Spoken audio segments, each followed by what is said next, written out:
खबरों में आगे बढ़ते हैं। संभल हिंसा की बात करते हैं, जहां के आरोपी और विवादित जामा मस्जिद के सदर जफर अली जेल से रिहा होने के बाद अभी ठीक से सांस भी नहीं ले पाए थे कि मुसीबत ने एक बार फिर उनके दरवाजे की घंटी बजा दी। जफर साहब ने जेल से रिहा होने की खुशी में एक लंबा चौड़ा जुलूस निकाला और समर्थकों ने आतिशबाजी की, धार्मिक नारेबाजी की और यही गलती अब उनको भारी पड़ने वाली है। दरअसल संभल पुलिस ने अब उनके खिलाफ एफआईआर भी दर्ज कर ली है। जेल वापसी की पटकथा लिख दी गई है।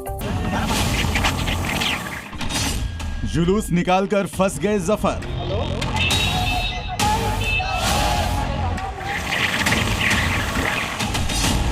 योगी फिर कराएंगे जेल का सफर।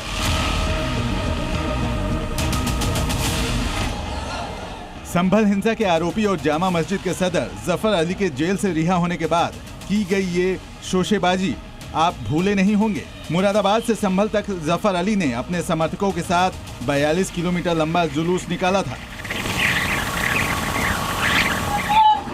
यही नहीं, संभल पहुंचने पर जमकर आतिशबाजी की गई थी, धार्मिक नारे भी लगाए गए थे। अब जफर अली की ये हरकत उन्हें भारी पड़ने वाली है। संभल पुलिस ने जफर अली के खिलाफ केस दर्ज किया है। संभल में जुलूस निकालकर धार्मिक नारेबाजी और आतिशबाजी करके जफर अली और उनके समर्थकों ने धारा 163 का उल्लंघन किया और यही अब इन लोगों पर भारी पड़ने वाला है। पुलिस ने जफर अली समेत कई लोगों पर केस दर्ज किया है। सत्यव्रत पुलिस चौकी इंचार्ज आशीष तोमर की शिकायत पर यह केस दर्ज किया गया है। पुलिस ने जफर अली, उनके बड़े बेटे हैदर, बड़े भाई ताहिर, एडवोकेट सरफराज समेत 50 से 60 अज्ञात लोगों के खिलाफ एफआईआर दर्ज की गई है।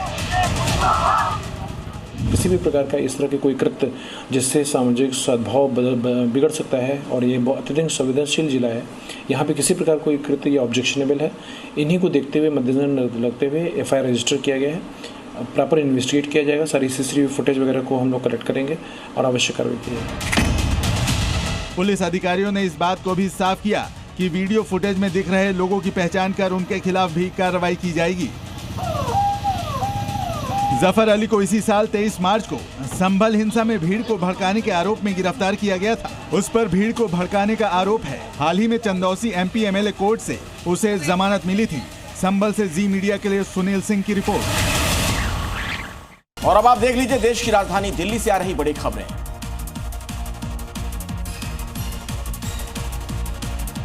दिल्ली विधानसभा के मानसून सत्र के 30वें दिन बुधवार को भी हंगामा काफी रहा। विपक्ष फांसी घर के मुद्दे पर Delhi private schools education bill को लेकर सरकार पर आरोप लगाए और जोरदार हंगामा किया। लगातार हंगामे नारेबाजी के चलते हालात कुछ ऐसे हुए कि विधानसभा अध्यक्ष विजेंद्र गुप्ता ने विपक्ष के नेता आतिशी को सदन से बाहर निकाल दिया। इसके बाद आम आदमी पार्टी के विधायकों ने जमकर नारेबाजी करते हुए सदन से वॉक आउट कर दिया। दिल्ली के चांदनी चौक में सुप्रीम कोर्ट के आदेश के बाद अवैध निर्माणों को सील किया जा रहा है। इस दौरान बुधवार को चांदनी चौक के कटरा नील बाजार में दिल्ली नगर निगम ने कार्रवाई की, 2 दुकानों को सील कर दिया। हालांकि इसे लेकर दुकानदारों में जमकर आक्रोश भी देखने को मिला। कारोबारियों ने बाजार को बंद कर दिया। इस दौरान व्यापारियों ने अपनी दुकान बंद कर जमकर नारेबाजी की। दिल्ली में स्वतंत्रता दिवस से पहले प्रशासन पूरी तरह सख्त है। अवैध बांग्लादेशियों के खिलाफ ताबड़तोड़ ऑपरेशन चल रहे हैं। बुधवार को दिल्ली के साउथ ईस्ट जिले में पुलिस को सफलता हासिल हुई। 7 बांग्लादेशियों को पुलिस ने पकड़ा जो कि दिल्ली एनसीआर में लंबे समय से सक्रिय थे, अवैध तौर पर रह रहे थे। इनके पास से पुलिस को कोई भी भारतीय डॉक्यूमेंट मिला ही नहीं। दिल्ली में अपराध की घटनाएं रुकने का नाम नहीं ले रही हैं। दक्षिणी दिल्ली के नेवसराय इलाके से हैरान करने वाला मामला सामने आया है। यहां एक पति ने पत्नी के बिहार जाने से मना करने पर उसकी हथौड़ा मारकर हत्या कर दी। जानकारी के मुताबिक आरोपी पति 10 साल बाद दिल्ली आया था और पत्नी को बिहार ले जाना चाहता था। पुलिस मामले की जांच में जुट गई है।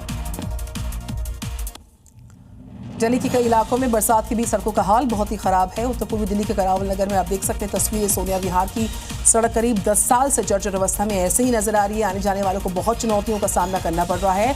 सड़क इतनी भयानक हो चुकी है जर्जर कि स्कूल के जो स्टूडेंट्स हैं उनकी और जो आसपास के लोग हैं उनको बहुत चुनौतियों का सामना करना पड़ रहा है यहाँ से गुजरने के लिए। लोगों का आरोप है कई बार शिकायत की लेकिन सुनवाई हुई नहीं है। राजनीति की दुनिया से कौन सी बड़ी खबरें आ रही हैं, अब उस पर एक नजर डाल लीजिए। डोनाल्ड ट्रंप ने यहाँ पर भारत पर 50% टैरिफ लगा दिया है, जिसे कि ये लेकर विपक्ष पूरी तरह से हमलावर मोड में है। अमेरिका के टैरिफ ऐलान के बाद कांग्रेस ने केंद्र सरकार पर खूब प्रहार किया है और पीएम मोदी पर आरोप लगाया। कहा कि ट्रंप लगातार भारत के खिलाफ कदम उठा रहे हैं, लेकिन फिर भी पीएम मोदी अब तक चुप्पी साधी है, उन्हें इसका जवाब जरूर देना होगा। पश्चिम बंगाल की मुख्यमंत्री ममता बनर्जी झारग्राम में एक विशाल विरोध रैली निकालती हुई नजर आई। इस दौरान उन्होंने राज्य के बाहर बांग्ला भाषी प्रवासियों पर कथित हमलों को लेकर जमकर आरोप लगाए।